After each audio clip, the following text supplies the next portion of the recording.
Good evening and welcome to Education Number One Priority. I'm Dr. Mary Jane Garza. Have you ever wondered about careers?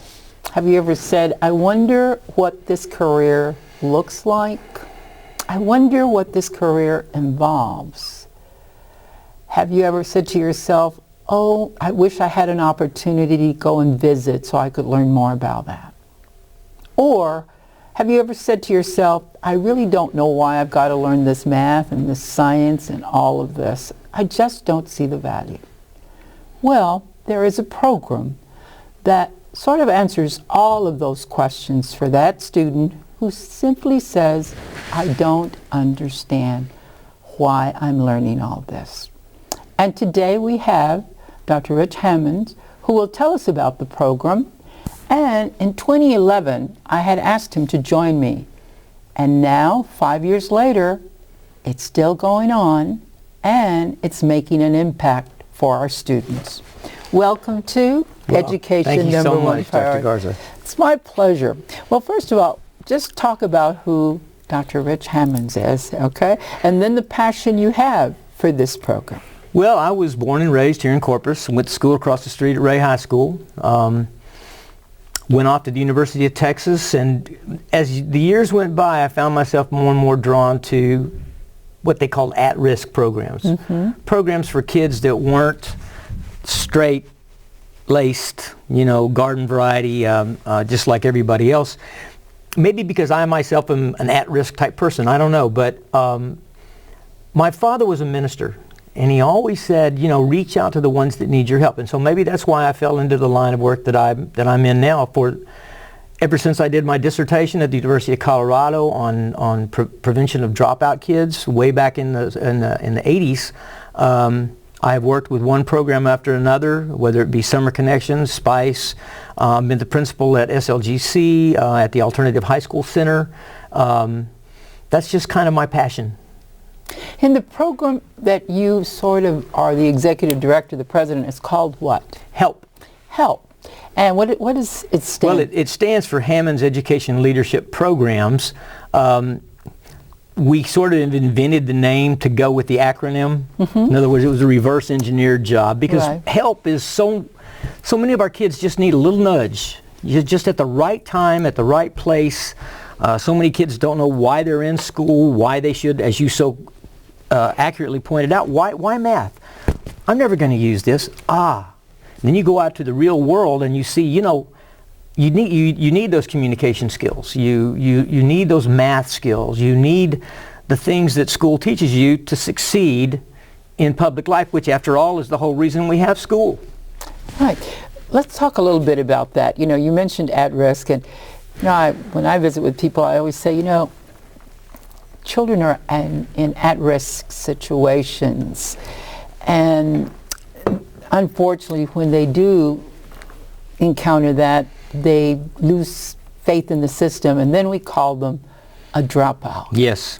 So I think one of the things we need to visit with and make sure people understand that the dropout issue is a very big problem throughout the United States. Huge.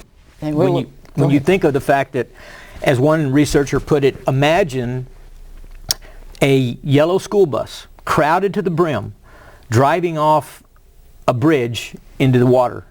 Now imagine that happening every 5 seconds, and you get an idea of, across the country, the number of kids that are dropping out of school on a daily, weekly, monthly, yearly, and some of them do all right. I'm not saying it's automatically a death penalty, but the chances of succeeding and of getting a high-paying job and of being a significant part of the economy, dim. Yeah. The majority, unfortunately, and your analogy in terms of the bus and it going off, unfortunately, it does occur. Okay, Yeah. and that is why I want to visit with you about this particular program. What makes H.E.L.P. different from other programs that are in our city that help students? Sure. Oh, and there's many. We're just one of many actors that try to do our bit. We believe that dropout prevention comes through career exploration. There is recent evidence from England and other places to suggest that students in high school who have opportunities to visit careers and to do job training kind of things are 5 times less likely to drop out than those who do not. And this is, equalizing for other factors. That's pretty significant. That's not just a random wobble. That means that kids that get an idea of what they're going to do and who get to see it, who get to do it, who get to watch it being done. We don't have books. We don't do lectures. We do presentations sometimes. When we have, let's say this week, we have a combat surgeon who is now a DO in Corpus Christi, a doctor of optometry, who's going to be coming over and talking to the kids at Miller High School, right here, the kiosk that we put in a couple of weeks ago. She's going to talk to them about what it's like to be a surgeon, both in combat and in real life. 2 weeks after that, the kids that really kind of find something juicy in that, something meaningful, and who stick the course, will qualify to go on an exploration of Spahn Hospital, which we also have set up so that it becomes a continuum, not just a way to get out of school for the day, and not just read chapter 3, pages 12 through 14, because we're having a pop test. It's, how does this feel to you? How does this smell to you? How does this taste to you? Can you see yourself doing this? We have a motto: how can you find the job of your dreams if you don't even know it exists? We want to make sure that kids know that these really exciting, vivacious, vibrant jobs exist all around them, but they don't know about them because no one shows them. We try to show them the jobs. And if there's a difference between us and other programs, it would be the fact that we take as many trips as we do. Since we've started, we've had over 3,000 students and clients go on over 250 different visits to 110 different places in the 8 years that we've been in operation. Okay. And out of that, I know that we have at least 168 as of last night, who are working because of our program. They saw something they really liked, and they pursued it with our help, and they got lined up. And that's what I want to follow on. So you already answered some of the questions. You've been in operation 8 years. Mm-hmm. You've impacted quite a few students.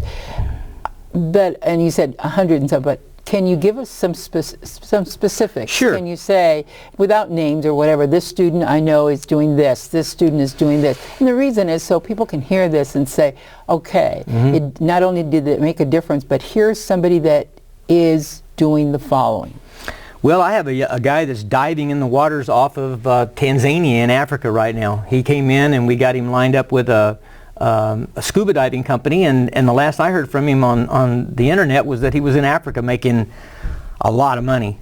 The guy last night is working with Flint Hills, or with one of the contractors at Flint Hills, because he went on a trip with us there. He saw it, he liked it, he thought, I can do this. I think I'm going to try to get in here. We gave him a little assistance, introduced him to the right people, and now he is working, doing what he wants to do. Gosh, we have people that are nurses now that have gone through nursing school. We have folks that are roofers, that are scaffold builders, that are painters, that are welders, several handfuls of welders, because it's a great job. And as we renew our economy, as the economy rebuilds, which it must do, as these new plants that are coming in build, they need people who know how to do the skills. I was going through your brochure, and it talks about the different things that are there. Now, career clubs, are those in the high schools? Yes, or ma'am. Where are the career clubs found? The career clubs are based around the Window on the World, which is a specially designed and accuted computer that lets the kids come in and take virtual field tours, field trips to places like Valero, to places like Sitco, and other places around town, the hospitals, the manufacturing sites, the port, the Corpus Christi Police Academy. they see what it's like, and then they might gravitate towards taking one of our trips with us to that position. That's how most of our kids get excited about careers, is they see them first in the window on the world, which is the anchor of the career club, which can be in the cafeteria, kind of noisy in the cafeteria. Usually it ends up in the library or in the career center. So is it web-based? Is it CD-based? It's based on videos that we have taken when we took tours. Okay. So it's all proprietary stuff that we own. There's videos that we've taken when we took kids on tours. The amazing thing about it is that the kids in the schools get to see people just exactly like them doing the cool things that you get to do when you go on tour, and so they think, wow, that looks like a whole lot more fun than what I'm going to be doing next Thursday. Maybe I should go and do that. Okay, so basically, how many career clubs are located here in Corpus Christi? There are 11. Okay. Are they all at the high schools? There's 3 middle schools and 8 high schools, 6 of which are in CCISD. Okay. Now, does every student have the opportunity to look at it? Yes, or is ma'am. there a certain population that... Like we said earlier, the only reason for a high school is life. Okay. I mean, right? It's Right. a stepping stone. It's not an end. So no, every kid who's there has an opportunity to be in the career club, which is really is a club and organized in several high schools locally, with officers and bylaws and the whole thing, and that's great. If you're a student who expects to graduate someday and get a job, as far as I'm concerned, you can be in the career club. That's really all it takes. And the willingness to go out and look for your future rather than just placidly hope that it gets delivered to your front door like a pizza, which is not going to happen. So then you work with all of these 11 schools? Yes, ma'am. Okay. So, and the reason I'm saying to this, even though you are not affiliated with any school district, it's a nonprofit. Yes, ma'am. You are working in partnership with several school districts. We have memos of understanding with several school districts, and with, as a matter of fact, one entity in San Patricio County that's not a school district. It is it's the Justice Juvenile Center in San Patricio. We also have an understanding with the JJC here in Corpus Christi, where we take kids from the JJC who are on probation, a program that we devised under the direction of Brent Chesney. Commissioner Brent Chesney, when he was the judge of the juvenile court, asked us to come in and work with him to design a program which we call Second Chances, where kids who are on probation serve part of their punishment, if you will, by going out and looking for jobs. Because he thinks, as do we, that that's the best way they can get even with the world, is getting a job and paying taxes. Okay. So part of the sentencing process then was that they be part of this particular... Yes, ma'am. The judge selects the students that he or she wants to be a part of the program.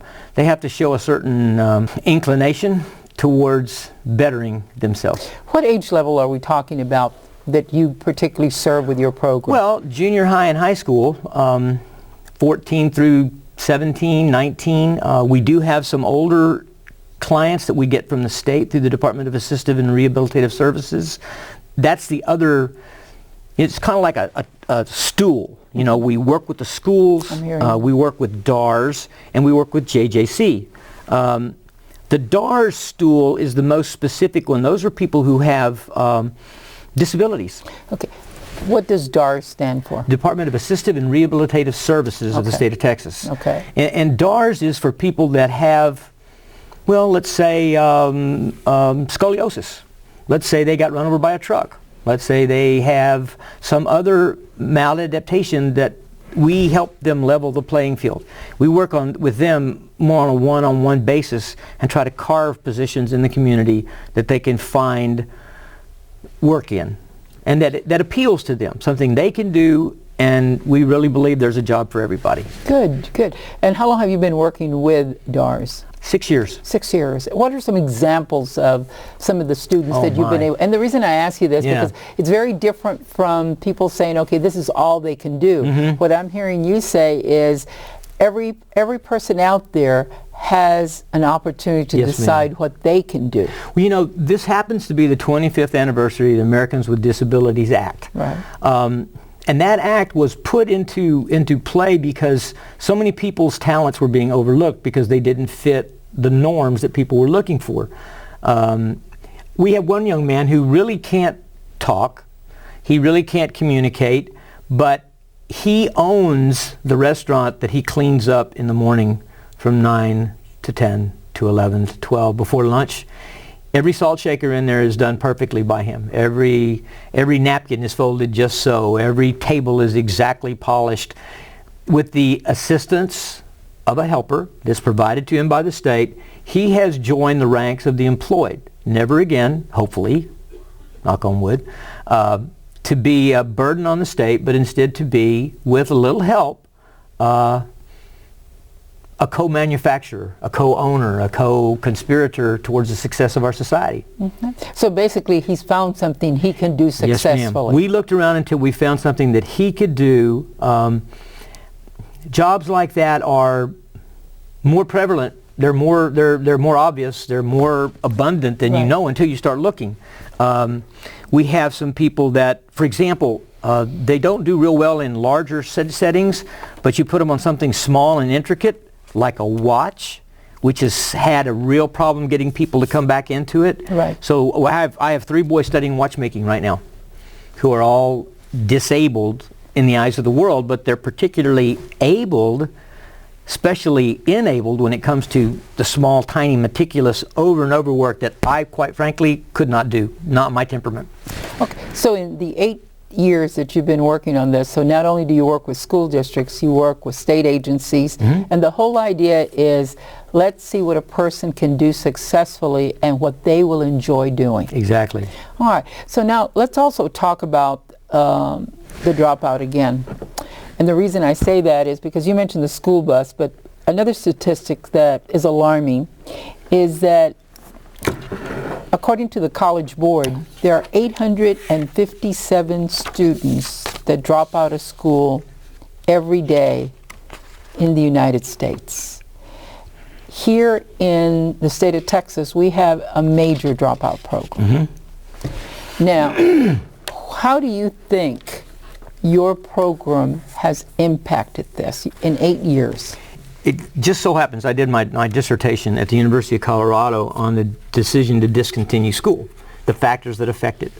And you've got inter-school mobility, you've got the basic SES, the socioeconomic status of the student, you've got failing grades and everything else, but so many times it's failure to see the purpose. What we try to do with our program, above and beyond anything else, is say, yes, there's a place for you, there's a reason why you're working so hard. Some great day in the morning, you know, it's going to become obvious to you why you're doing what you're doing, and you'll be able to put these things into play. No learning is lost. It may just not be time to put it into play yet. What about that student that, and having been in the public schools, you and I, we know that doesn't seem to be listening. How do you capture their attention? Well, there's probably no one blanket, except to say find something that's interesting to them. And that's what we're all about. And that's why I asked you to bring these items. Sure. So there is no one magic bullet. Oh, no. Except the magic bullet of attraction. Okay. You know, because somebody is going to fall in love with something if they just keep looking. Okay. If they don't give up, and you know this from your own experience, you're going to find something that every kid's going to go, wow, you think I could do that? Well, that's his alarm. That's his magic golden bell ringing. Of course you can do that. Let's find out how. And you said exactly what I was leading to, and that is the fact that we never give up on a student. No, ma'am. We find as many opportunities. The reason I say that to you is, as parents may be listening to this, and they may be saying, you know, I have a son, I have a daughter that is feeling this very same way. And I know you mentioned the fact that you work in the schools. How would a parent that's listening to this program get in touch with you to say, listen, I need some assistance. Can you visit with my son or daughter? How would that work? Well, if they're in school, talk to their counselor. Ask their counselor to refer them to us. And we know all the counselors. We have, of course, windows in the world in all the schools. If they'd rather come straight to us, they can go to our website, which is www.help.us. Help us.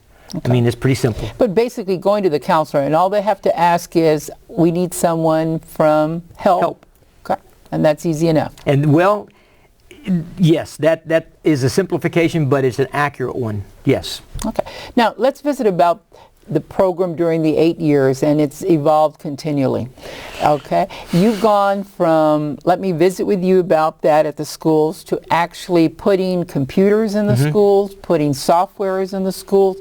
You know, how do you get all of this done? In other words, there was an article about a kiosk and helping students explore careers. All right. We have a petrochemical program aimed at youth. This was in 2008. This is in 2016. Okay. What you're asking is, how did we get from here to here in 8 years? And I guess it was just never give up. Just keep talking. And really, it's a combination of various. You began by just visiting about that, and you've progressed to, let's talk about the Career Center, let's do all of that. Let's take one group out and let's talk to them about what happened. Let's take these 10, 12, 15 kids and show them these 3 job opportunities, and then let's ask them what they learned, what they didn't learn, would they do it again, was it valuable, etc. We kept coming back with some really, really good results. If I might show you, when it says here making a difference, we pre and post tested the elementary and the middle school kids, and we got extremely high ratings on their behavior, on their intelligence, the way they saw themselves, their appearance, their popularity, and their happiness. This is the way they looked at themselves. The only thing that went down was their anxiety. Okay. So they can feel, even the elementary kids, even the 3rd graders back during this trial program are going, wow, this is a great program. This gives me an opportunity to find out what I really want to do with my life. Instead of being told what I'm going to do, I get a chance to explore all the different opportunities without anybody telling me, hey, this is better than that, this is better than that. These are all great jobs, and the Coastal Bend needs them all.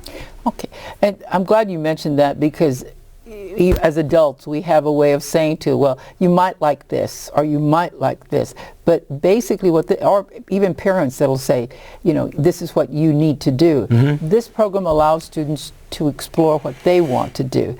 What kind of partnerships do you have other than with the public schools and with the state agencies? Do you work with any, like the Craft Training Center, any of those? Oh yes, Craft Training Center has always been, along with Del Mar, our best friend. We have made so many visits to so many different things that they teach in both places. We've never been asked to pay for visiting. We get to come and audit classes on, if we get 20 kids that want to know how to be scaffold builders, then at Craft Training Center they're going to let us come and watch how to build a scaffold. I'm glad you mentioned that. So basically the students are allowed to actually witness the training that goes with that. That's what we do, maybe that other people don't do quite as much, is we take the kids where the action is. We don't expect them to learn as much from a video as they learn from a personal witness. Well, the reason I ask you, because really it's not a field trip. It's an on-site visit to the training that's occurring. Very good. And the reason I say that, because we can take all sorts of field trips that won't make a difference, but this is actually students observing what the training looks like if they were to be involved. And in many cases they get to actually participate, they get to hoist themselves around, they get to do some of the things. Now we have to be careful of certain things, but we go places that other people don't, and we get to do things that other people don't, because we have the insurance to cover it. What if a student says, you know, I really like that, where am I going to get the money to do this? Then what? Pretty easy, it's free. We subsist on grants, foundation endowments. We apply for funding from a number of different places. We have a number of different scholarships that come to us each year. We could always use more, but we have enough to do what we've done without ever charging the school district or the student a penny. Okay. and that's great. The question though is, a student says, I want to be that welder, I want to be that nurse, I don't have the money, then what? Well, luckily there are ways. At the Craft Training Center, there's a scholarship department there. Good. Where you can apply for welding, let's say, because it's fairly expensive over the 3 years that you need to go to be a semi-master welder. It's surprisingly affordable once they get through helping you. And welders start making money pretty quick. So there's loans available, there are trainings that are available at little or no cost, and then there's the referrals to the places that are hiring. Okay. So therefore, the whole thing is, we're going to help you find that those sure. dollars. Okay. Because time is getting short. What is the one thing you want the community to know about H.E.L.P? We're here to help your child, your loved one, make a difference in their own lives and in the lives of the ones that they love, which includes you. There's nothing so prevalent in this world nor so heartbreaking as the best that we have never coming forth. So if we can help engender the best that your child can do, then that's what we want to do. It's as simple as that. If you want to remember anything about us, just remember our name. Thank you so much, Yes, Doctor. I ma'am. appreciate it. One of the reasons I asked that H.E.L.P be here is that, remember, the College Board has told us 857 students every day leave our public schools because they don't see what difference education is going to make. We have programs that help students see the benefits of math, science, and learning about the world. This has been Education #1 Priority, and I'm Dr. Mary Jane Garza.